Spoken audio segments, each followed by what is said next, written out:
Hello and welcome to Turning Point Tactics, the competitive Killteam 40k podcast, focused on giving you the strategies and tactics to siege initiative every turning point. I'm your host Ryan, and I'm joined by the F-22 5th generation air dominant stealth fighter to my Chinese-made £2.50 birthday balloon, Connor. How are you doing this evening, Connor? I'm good, thanks, Ryan. You haven't popped my confidence just yet, thank you. So last week we were hearing a lot of FAQs and questions centered around deployment. Should we discuss that today? Absolutely. I think that's probably a really good next sequence that we're going through for that match play mission sequence, and obviously we're through to now deployment. And I think the first thing that we're going to do when we get to the point now, if you're not familiar with the new match play mission sequence, but it's going to be grouping your models, right? So you have to get into 3 individual groups. Now, this is something that I see quite a lot, where people look across the table and they think, I don't really know what I'm doing here. I'm just putting them into random little groups, and then I'm going to throw them on the table and see what happens. So hopefully we'll cover a few tips and a few thoughts behind what you could do to maybe make your deployment process a little bit more fluid and make a bit more sense, really. So that's kind of what we're going for. So let's start with grouping. So the first thing I'm going to say is, in the 3 groups that you have to make, I like to put my first movers, and they're usually going to be my objective players, or they're going to be the guys that are doing safe movements in group number 1, right? In group number 2, I'm going to have my utility group, and I'll come into more on that in a second. And in my 3rd group, I'm going to have all the threats. These are my big damage dealers, and usually the range threats or indirect weapons that are going to keep people back and keep them respectful. So group number 1, your first movers. These are going to be the guys that you need to put in positions where you're not going to end up move blocking yourself, right? So, and I'll come more about that as well, but what that means is you need to look at these guys and think, who are the models that are going to be going into the mid-board first, who are going to be getting onto those objectives and need to have their movement uninterrupted, or have sufficient movement that they can be placed somewhere where you can get to where you need to go with the movement you have available. So effectively, you need to pre-measure out what they're going to do that turn, be that a move and a dash or just a move, or if it's an action-based primary, is it going to be like a 6-inch move and then activate the objective? Or maybe it's going to be, we talked about using Crute APL buffs in a previous thing with the trophy in a previous episode. So maybe it's going to be something like that. So you go, I need this guy to be able to move and dash, and he's going to get to this objective, use that trophy, and claim that objective point for me. So it's really important to make sure you have all those objective players that are going up the board in one group. The next group is going to be your utility models. That's probably going to be like your medic, your comms guy, potentially your leader giving out buffs or whatever it is, right? So these are the guys that are going to be supporting potentially those models that are going up the board, or supporting your threat models that need to be played subsequently. And then finally, you're going to have your threats. So this is going to be like your plasma gun. This is going to be your sniper, potentially. This could be your grenade launcher, whatever it is, right? Your long-range threats that your opponent needs to respect. Now, the benefit of doing them in your last group is A, you get to see what your opponent is doing, and B, you get to do a bit of threat matching, right? So we'll come on to more of those in detail as well as we go through the episode, but that's the first main bit. So first movers, group 1, the people you want to be in the mid-board. Group 2, all your supporting units that are going to help those units get to where they need to be at the right time with the right amount of APL that they need. And in group 3, your heavy hitters, your threats, be that your melee threats or your long-range threats, or your guys carrying your grenades and that kind of stuff, right? And those are the 3 main groups that I'm looking at when I'm doing my positioning. Okay, so you've done your group split, and now you need to think, how am I going to get these guys on the board? And the first thing that you need to think about is the safety of your models. Now, hopefully, in your map design that you're using, you've got enough heavy cover to be able to safely deploy your models, or enough light cover protected by either visibility blocking or obscurity from vantage points, so that you don't get swacked turn 1 with your models, right? So you need to have a really good look at what cover it is you're putting them into and whether or not it is safe to do that. You also need to have a good consideration about what sort of threats you're going up against. So if, for instance, you're playing against the new hands of the Archon and Drakari with a really, really scary, long-range, turn 1, not needing visibility grenade throw that's going to get you a Torment grenade, well, might not be too much you can do about that, apart from maybe spreading out further. But is that going to put you in more of a threat to their Shredder, say? Who knows? So carefully balance those and think to yourself, okay, if I go here, I'm safe from these kind of threats, and if I go here, I'm exposing myself to these kind of threats. And that's kind of the way to look at it. But the main point being is, you really want to stick to that heavy cover where possible and deploy your models. All right, so the first models you want to be deploying is going to be those first movers, okay? So you want to put those in the kind of locations that you think they can have a good route to the objective. Now, you need to consider what sort of special abilities you might have. So do you have the ability to bound over barricades? Do you have the ability to ignore climb penalties or that sort of stuff. But how is your route looking to be able to get that model to where it needs to be to the objective? Additionally, if you have a specific tack op, maybe you need to start thinking about that as well. So maybe you're deploying a Crute Hound and you know that you're going to go for that recover item turn 1. All right, well, where are you putting that recover item? Know that before you put your models on the table. Think about it and go, I think I'm going to be placing it here, and therefore I'm going to put a Crute Hound at this location, this distance away, because I know it's going to be able to collect it turn 1 for me. So that's kind of like the main thing that we think about is that route movement, okay? And it's really important that when you're doing this, that you don't move block yourself. So you want to put those guys on the edge of the heavy cover. So not in the middle, like tucked away, where you're then going to put more models down either side of them, and suddenly you're perfectly measured out. 6 inches means you now have to spend 2 or 3 inches running around the back of one of your own models. You don't want to be doing that, right? That is where you start move blocking yourself. So really have a good consideration of this is the guy that's going to objective 1, this is the guy going to objective 2, and put them on the edge of the terrain so they have the easiest movement to be able to get there. And it's always worth to note as well, you don't have to completely put your base behind the terrain. You can put it so it's about 50% behind, right? So it's only costing you half an inch, say, to be able to move out slightly further right, or you get a bit more of your movement back, rather than, obviously you have to move in inches, but rather than having it so you're fully tucked away and it's costing you potentially 2 inches to be able to clear the edge of that cover. You really don't want to penalise yourself by doing that. So remember, if you've got like a 32 mil base, make sure you leave a bit of an overhang, or even more of an overhang, to be able to let those models move. Doing that as well is going to let you have more room behind those bits of heavy cover to potentially spread your models out. So that's kind of like my first bit with those first movers. Do you have any thoughts on that bit, Connor? No, I think it's good so far. Let's keep going. Perfect. So next we're looking at our utility guys. So when I'm looking at utility guys, what I'm thinking is, what buffs do I need to give to people, and where does it need to happen? Right. So is it a comms buff that you need to be handing out, or is it going to be like an APL modification potentially, or is it going to be a regeneration ability that you need to have? Is it going to be your medic ability, being able to revive people? Is it a movement buff that you need to be able to give to someone, such as your penitent and your lady with the neural whips, giving them a movement buff? Or is it like your blooded team being able to give your guy a stim injection to make their weapons relentless? Figure out where those specific utility models need to go and start placing them down next, because that's really important to make sure that you have those buffs being paired with the right models in the right locations. Now, finally, when you get into your last sort of grouping, and you would have now seen your opponent deploy their models slowly and steadily, and you now know roughly how much of a threat you need to be able to hold back or deploy yourself early on, right? So when it comes to models with your long-range threats, the best way of deploying them, if you can, is invisibility blocking terrain behind a vantage point. That is the golden sweet spot solution for models. So potentially on like Octarius terrain, where the hatchway is, you'll see there's like a gap in the transverse wall at the top, and you can jump someone up and you can get onto that vantage point, and then you can potentially drop back down if you need to with just a dash if you leave a bit of an overhang. Or you could burst out through the door and go forwards with a grenade model and that kind of thing, right? So where possible, you want that visibility blocking terrain to be able to maximize your chance of survival. Because if someone can't draw visibility to you, most of the time going to be safe from any sort of evil return fire. If you can't do that though, the next best thing is probably going to be using obscurity. But please, please, please, double check with your opponent and make sure you don't get caught out by, say, a Sanctus sniper just paying 1 AP and ignoring obscurity and popping your plasma gun on turn 1. Make sure you don't get caught out by something like that. So you can use obscurity to protect your models against a lot of people though. So keep your model 2 inches back from that heavy cover, and note that you draw that from where it first touches the heavy cover line. So if you're doing like Chownath or something like that, that's going to be from where it first hits the side of the wall that's closest to your opponent coming towards you. So measure those 2 inches back from there.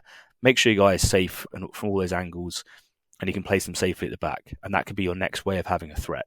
And you really do want to have a few threats available, okay? So you want to have something that's going to keep your opponent honest as you go forwards. If you have everyone on conceal, your opponent's just going to run at the board. They're not going to care because you're not going to be able to shoot back, right? Or you're going to really obviously telegraph the fact that you're taking the infiltrate option, and your opponent might be able to play that against you to force you to take initiative turn 1 where you don't necessarily want to. So have the ability to have people on engage if possible. Keep them out of visibility or use obscurity or a combination of both, so that they are at the back, nice and safe, but able to move forwards and get into dominating positions to punish your opponent if they do try and push up to you. And finally, what you want to be doing with those threat models is you want to start threat matching, right? And we'll talk about asymmetric play where we can in future, but the broad idea of it in the most simplest way is you want your melee models to be fighting their shooting models in combat, and you want your shooting models to be shooting their melee models before they get to combat, right? So that's the rough idea. If you can try and match that so you can see where their threats are, and you know that there's a route to get to them to be able to put pressure on the guys that you think you want to go and kill, that's perfect. This also applies to a few more niche abilities. So let's say you have the ability to hand out -1 APL.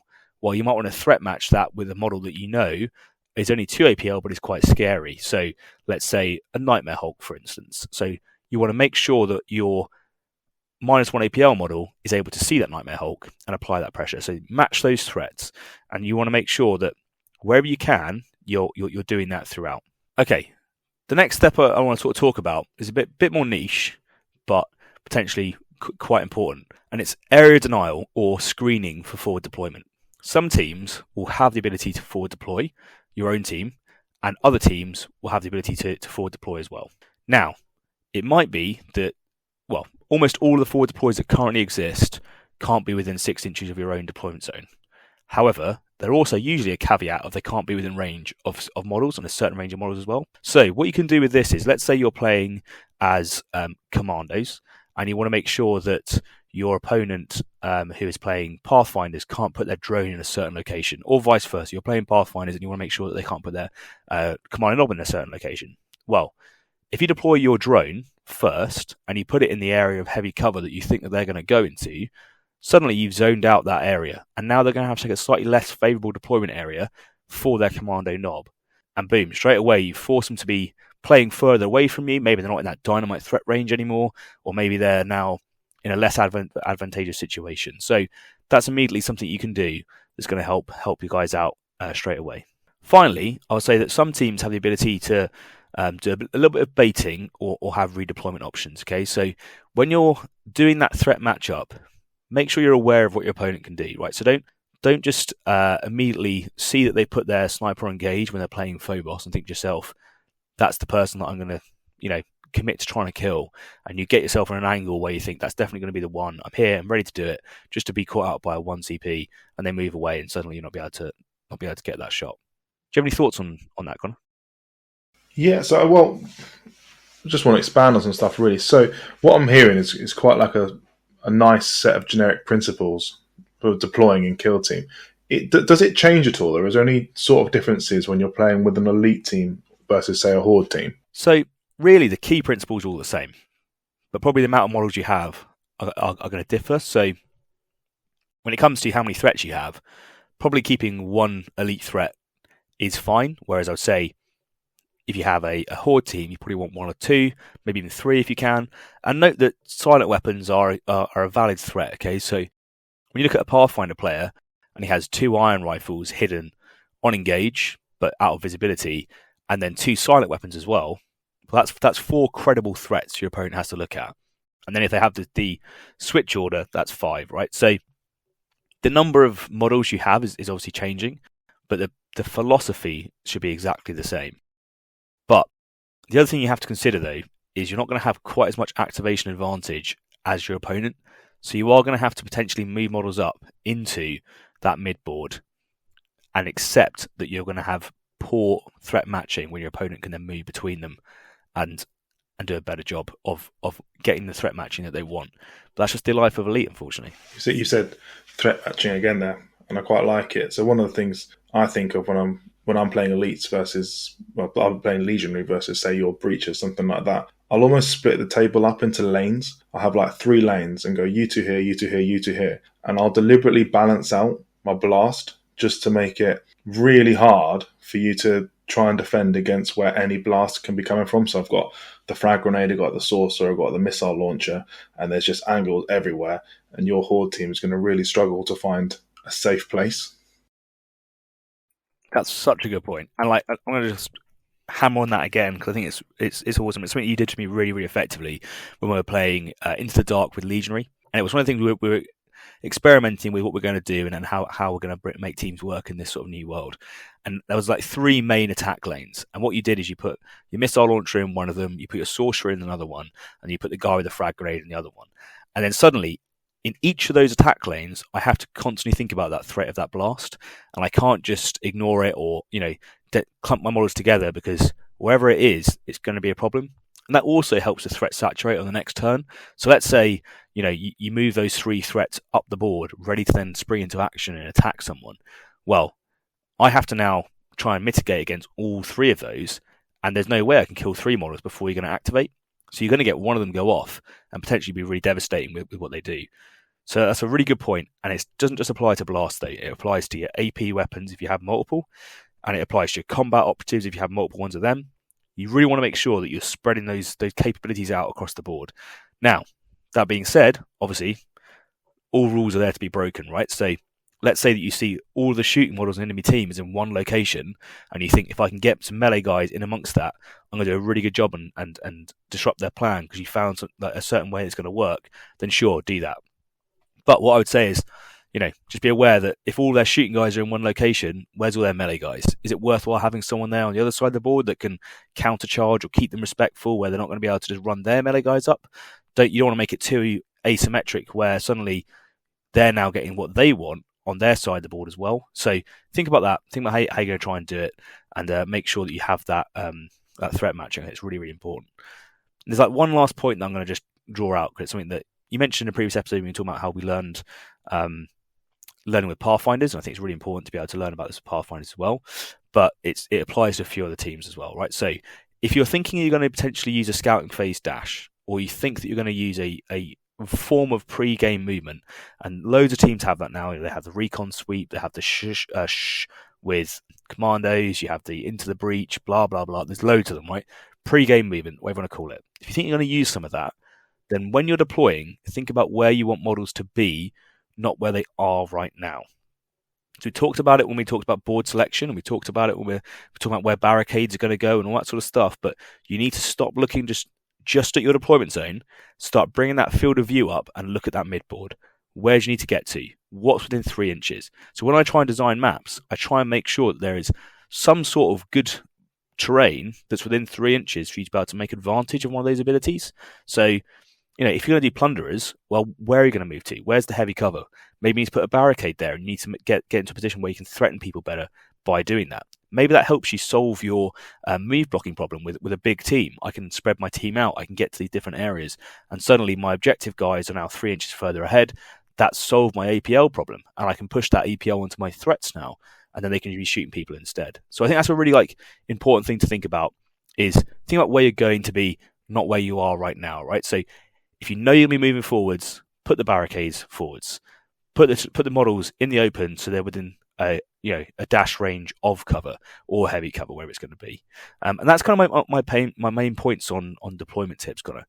Anything that you think's worth drawing out, reattacking, or any of that bits? Just to expand on that point that you just made, because I think being veterans, we take a lot of things for granted. Some of the newer players, the reason those models are safe from that 3-inch dash is because they're going to dash in the strategic phase, and no shooting is going to happen until the firefight phase. So it might look for a brief instance that they are vulnerable and in the open, but by the time your opponent gets to shoot, they will have moved to safety. Just wanted to clarify that for the newer players. There's not yet, or that I found, any ability to shoot before you're going to be able to get your moves off.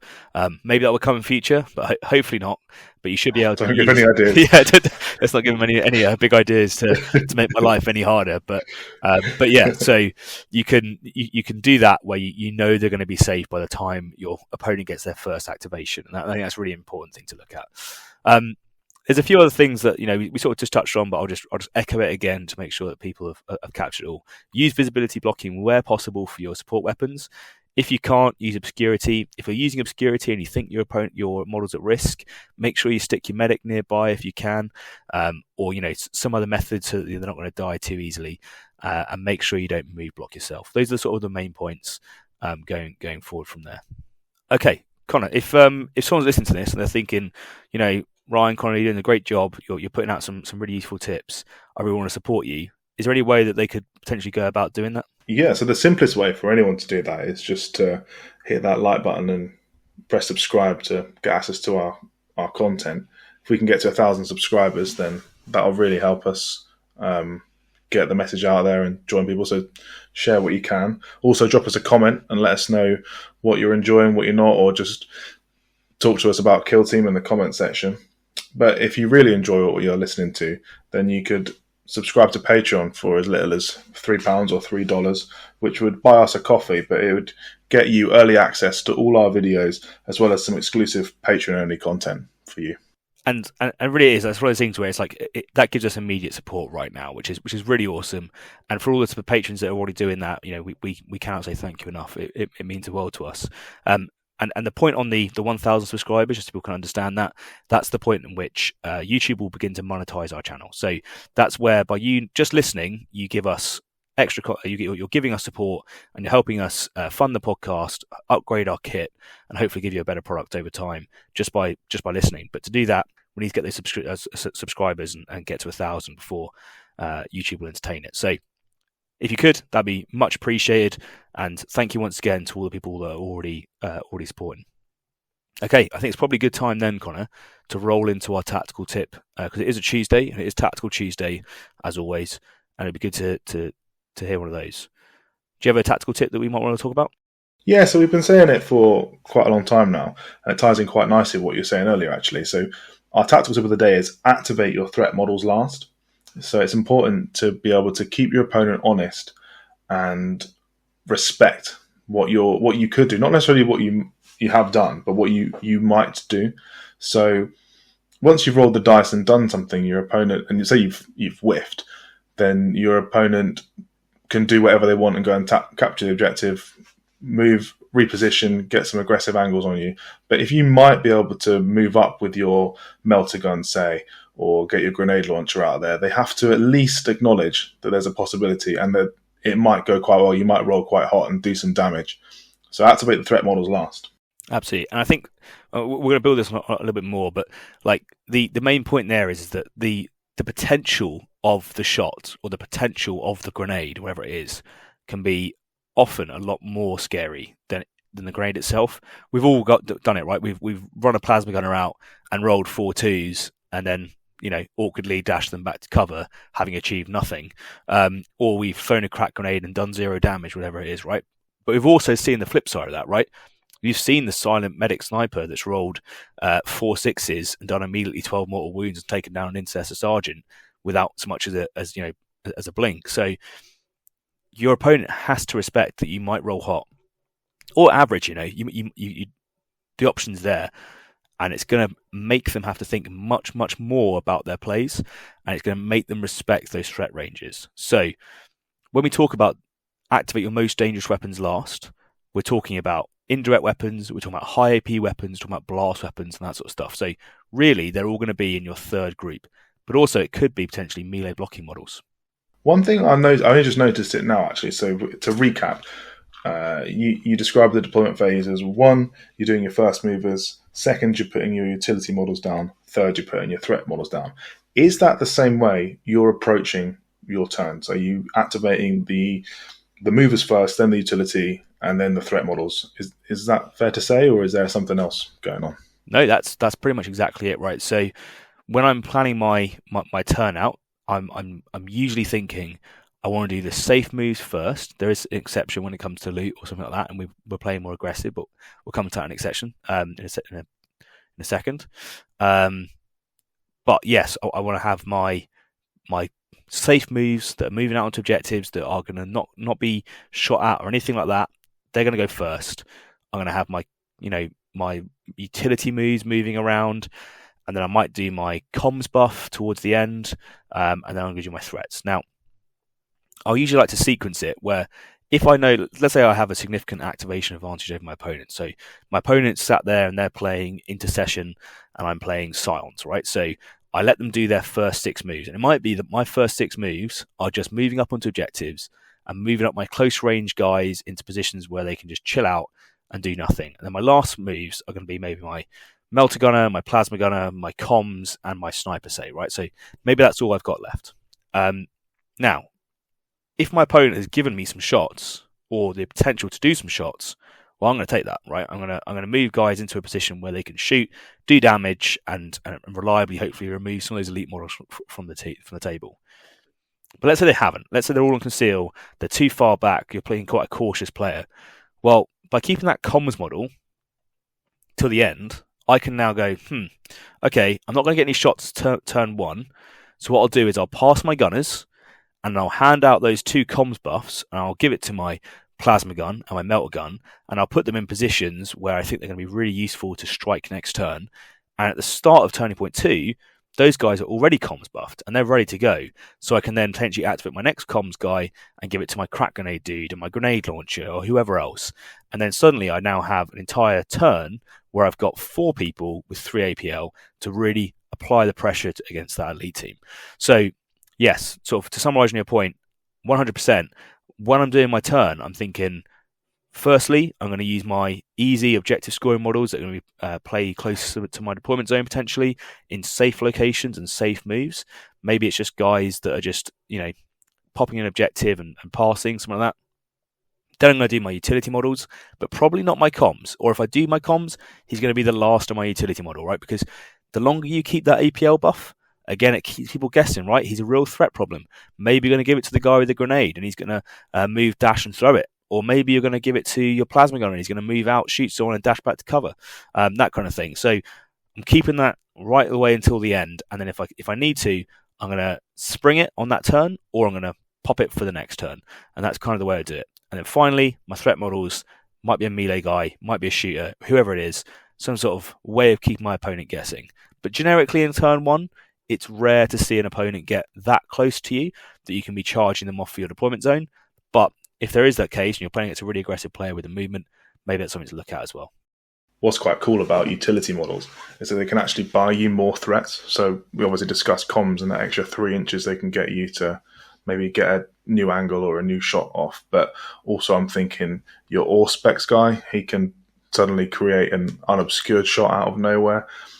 Marker light synergy coming up between Pathfinders, like marking someone out. The Creep Bird, like the utility guys can actually create threats out of models that weren't threats previously. Yeah, and Intercession, for example, I love to put the Auspex on the grenade launcher gunner, because then I know that, okay, this guy he's at the back, he's safe, he's on engage, he's out of visibility, but all of a sudden he can move out Auspex and shoot. And your opponent constantly has to be guessing where those angles are going to be. And they have to think to themselves, maybe he's going to come out over here, maybe he's going to come out over there, maybe he'll do this. And they have to constantly respect that if they put a huge group on central control, for instance, during your turn, well, maybe you're going to get the shot off and you're going to potentially hit 4 or 5 of them with a frag grenade. And suddenly, you might roll hot and you just kill an entire group. That could be really devastating. So they have to respect it. So activating those threat models last is really important. And then there's just a few last bits that I'm going to talk about. This is the idea of playing for turn 2. I see so many people going out the gate aggressively playing, trying to win the game on turn 1, right? And there's a chance it might work for you. The alpha strikes on some teams are significant, but there's also quite a high chance that it's not going to work for you. And if it doesn't, maybe you've overexposed and you've overcommitted. And I made that mistake at Warhammer World, just a couple of weeks ago, where I overcommitted turn 1 and I heavily paid for it turn 2 and turn 3. And so that's kind of the point. So play for turn 2 where you can. And you might be able to set up some double kill options. So let's say that you've noticed that potentially the intercessor player that you're playing against has left one of their guys slightly too close to your melter gunner at the end of turning point 1. And you think to yourself, okay, what I could do here is the last activation that I make is the melter gunner does a move, dash, and shoots that intercessor. And then if I win initiative next turn, I'm going to potentially be able to then move and shoot another intercessor. Or if I didn't kill him the first time, kill him with the second shot. That sort of option there is a last first option. So your last activation, first activation. And that could be a really good way of doing quite a bit of damage or getting double kills very, very effectively. So you don't have to do it, but it's something to keep in your toolbox of, well, I have this option and I might be able to use it effectively to get that double whammy and massively increase your efficiency.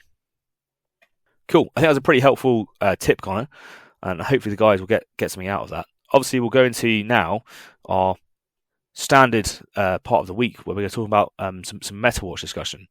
Do you have anything you want to bring out from the stats that we've been looking at? Well, we've been seeing quite a bit of discussion lately in like forums and chats around the internet regarding the new deployment rules and the new fortify step, and in particular, I think people believe that it's creating an unfavourable or favourable advantage towards teams with a silent sniper. And so we've picked out some data looking at teams with silent snipers.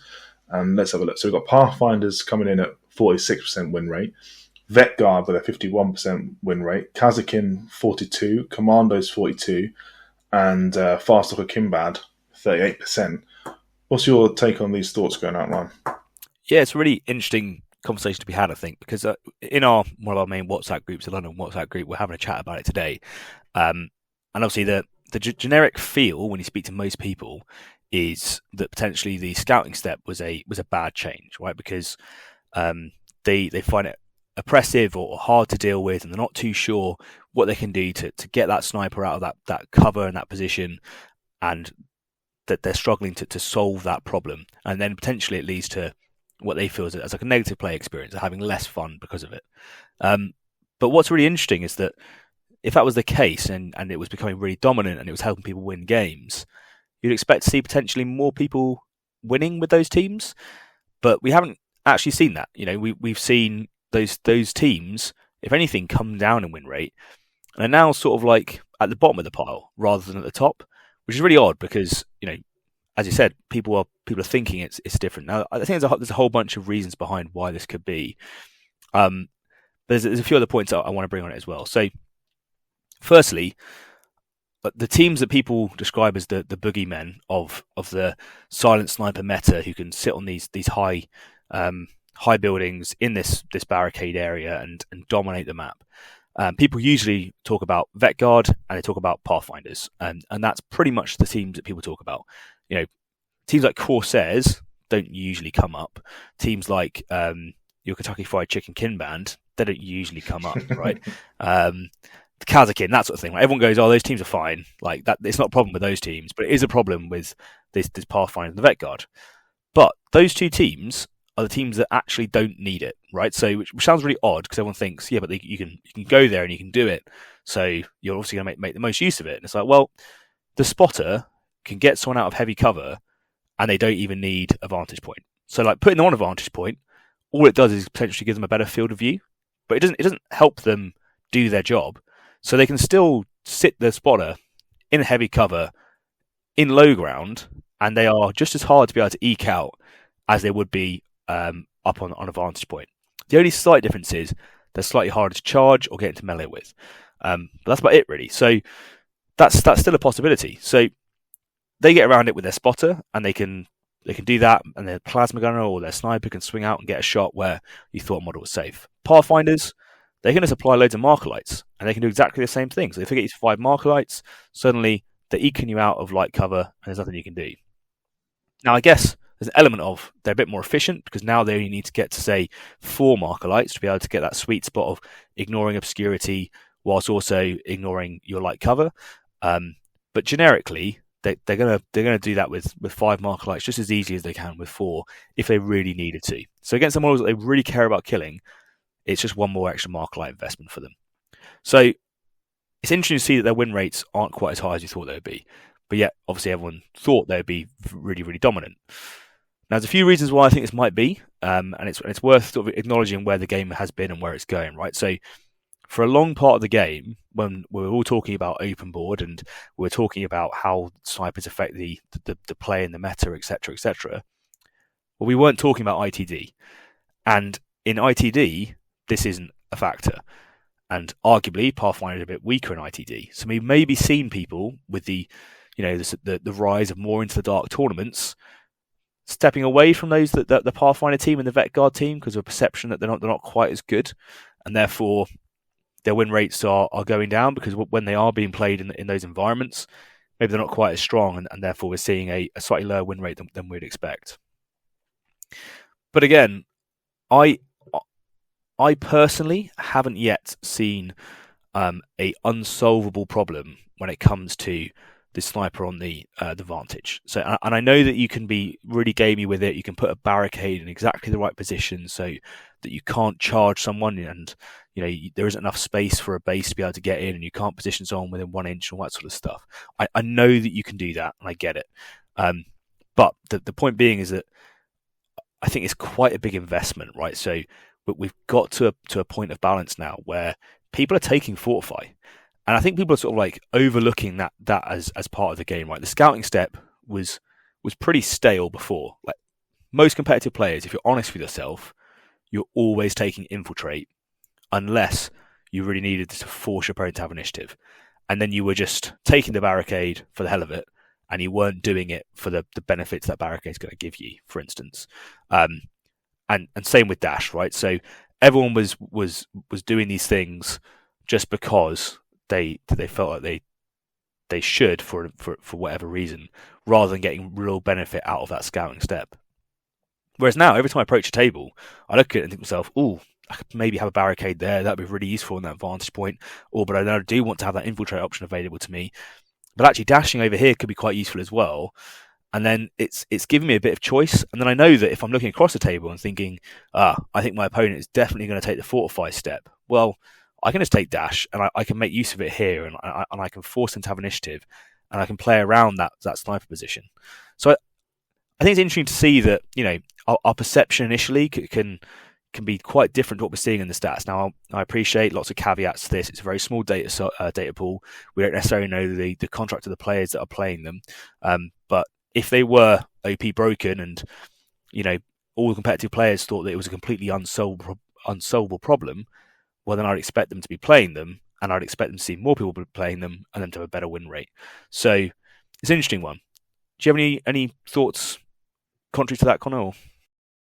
Not contrary. I want to almost agree with you. I think there's a lot of obvious benefits to having cover and a vantage point, a lot of pros, but there's a lot that it's costing you. There's some cons, and the two that I can think of is you've already discussed. It's costing you that infiltrate flip, which is very strong. We've just spent most of the episode talking about threats and keeping your opponent honest. And an infiltrate option allows any model to be a threat, and any model can keep your opponent honest, which is quite nice to have in the back pocket. And also, you can have a model up there absolutely slaying, killing the entire, and you can kill the entire enemy team, and you can still lose because you've not been playing the objective. It's very easy to almost turn into a bunker, get bogged down, focused on killing everyone, and forgetting that there's still a mission that you've got to play at the same time. So you got to analyze it. I think. I don't think it's broken yet.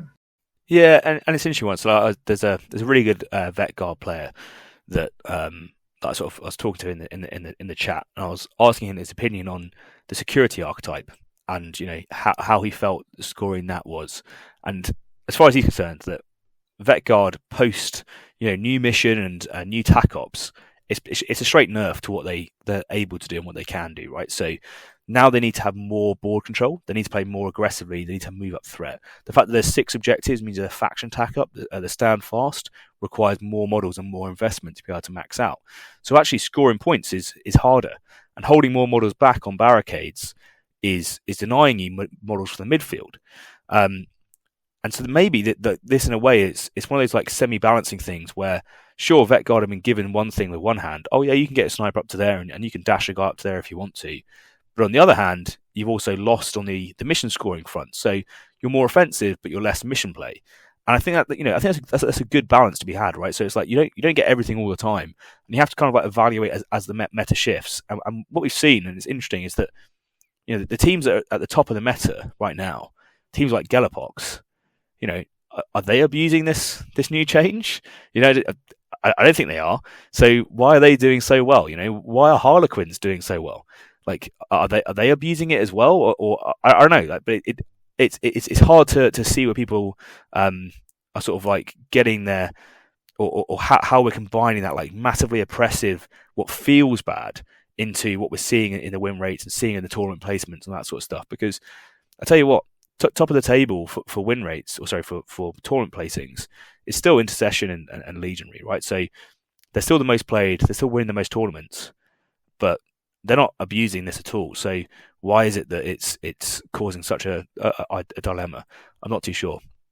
But maybe it's something that we can talk about kind of in a future episode is how do we solve that problem and how do we fix people? And we'll talk about the scouting episode next, I think, as one of our next episodes coming up. So that'll probably be a good thing to cover then.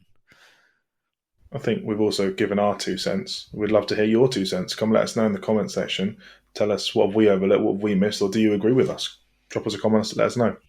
Yeah, it'd be a really good point, because obviously everything that I see is from a different perception, right? So I see it from my point of view, and I see it from the games that I've played, and that sort of stuff. And I also I note that I see it from the maps that I play as well, right? So I have deliberately tried to build maps where you can do these things, but it has some sort of cost to you, right? So it might be that, as we said, you can get up onto that vantage, but then the objectives have heavy cover on.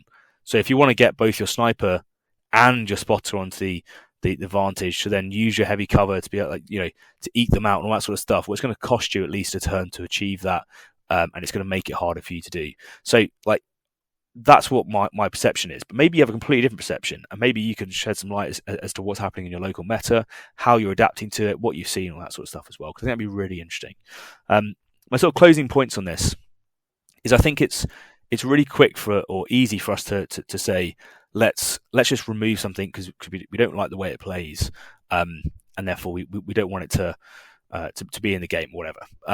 But the point that I'm going to make is Games Workshop, when they're doing these balanced data slates, when they're changing the game, hopefully for the better each time, and they're updating the rules and all that sort of stuff, they're looking at the stats, they're looking at the feedback, and they're trying to understand which teams are performing well or underperforming or overperforming, and which teams are potentially need help or need nerfs, right? So, but they're doing that through stats. If we all individually start playing different games, so if you house rule Custodes to be 4 APL, well, maybe Custodes start dominating in your local meta, but in someone else's meta they're still struggling, and then GW nerf them further because of one reason or another, and then suddenly become unplayable for someone else. So, it's important to understand that we try and all play the same rule set, I think, where we can, so that GW can get some really good data, and then hopefully make the balance changes that go along with that. And to their credit, and I think this is a sort of maybe a divisive thing, because I know in the past they've not been the best, but I think at the moment they've been really good at receiving feedback, updating the meta, and achieving balance. I think if you speak to most people, they would say this is the most balanced game system that GW do, and it's probably the most balanced the game has been since release. So it feels to me like we are much, much closer than we've ever been before. And I think when we look at win rates, we have to be careful that we're not conflating it with just the only reason a team is really good is because they have damage mitigation, or the only reason a team is really good is because they have this particular scouting option, or whatever it is, and understand that so much has changed over the last few balanced data sets. We have a whole new mission set. We have a whole new TAC op set. We have a whole bunch of balance changes for individual factions. The top factions have come down, the weaker factions have come up, etc., etc. So I think we're getting really close to that nice little middle zone where we want to be. And the game is getting there. And I think the only way we can keep making those changes in the right way is going to be all playing the same game, I think. That's such a good point. And you've changed my opinion. So last week I said, I think it's a tournament, it's a game, play how you want to play, as long as everyone's having fun, who cares? But actually, that's such a good point. Like, if Games Workshop have introduced a new change and no one's playing with that new change, it might be that the change is broken and needs fixing. But if they haven't got the data there to notice that it is broken, how are they going to know to fix it? And it won't ever get fixed. That's such a good point. And I do understand from a tournament organizer perspective, if a change comes out, let's say, a week before, or 3 days before a tournament, do you want to necessarily play with it right there and then, when all of the most competitive players have learned for a certain way of the game? And is it going to completely throw their prep out the door by doing that? I understand that argument, and I'm not saying that you have to do it without thought. I'm just saying I think you have to take it with a bit of analysis and a bit of understanding of the broader picture of where the game is, and think to yourself, okay, maybe this is really broken, right? So if you're a competitive player and you think that Vet Guard are really broken and that this needs to be fixed, well, play the team. Take them to tournaments, get the wins, get the data. Get that message out there by doing the wins. If Navy Breaches are the strongest faction by a country mile, will come back with 10 wins over 10 games, and then and say, look, I've just won every tournament I've been to, and it wasn't because of me, it was because of the team. You need to nerf this team, because we saw that with Custodes. We saw them dominating every single tournament scene. We saw that with Pathfinders. They're dominating all the tournaments because competitive players were like, well, I'm going to play the team that's going to give me the highest chance of winning. So, if it is the case and you think that's the case, then I think go give them a play, go see how it goes, and maybe you'll change your opinion on it, or maybe you'll realise that when you're playing the game that actually it's a bit harder to score tac ops with Vet Guard than I thought it was, and actually when getting those models on the table, I'm struggling a little bit. I don't know, but that's kind of my thought, and I'd love to see behind the curtain on playtesting. I think that'd be a really interesting world to observe, because they've obviously probably been playing with this rule set and these new teams for way longer than we have. So it's hard to know all the thought process that's gone into it. But maybe we can, if we can find one, they'll talk about it. Get a playtester on the podcast at some point. But they're probably protected by some sort of NDA. But you never know. But it'd be really cool to be able to see what they think about all this. Okay. Any final points? I think that sort of covers off the Meta Watch discussion for this week. No, nothing from me. Brilliant. So that brings us to the end of the episode. Hopefully you found something new or useful while listening. If you did, throwing us a like would be greatly appreciated. And if you want to make sure that you don't miss any episodes, make sure to subscribe so you get notifications as soon as the next one drops. That really is the best way to help a small channel like ours. And if you can't wait and you want early access, we do have a Patreon where you can get exclusive access to all of our content, as well as a few other bits, all ahead of time. As always, we love to hear your thoughts and feedback, so drop us a comment below and we'll get right to you. Thank you so much for listening. I'm your host, Ryan. This has been Turning Point Tactics, and we'll see you next week. See you next week.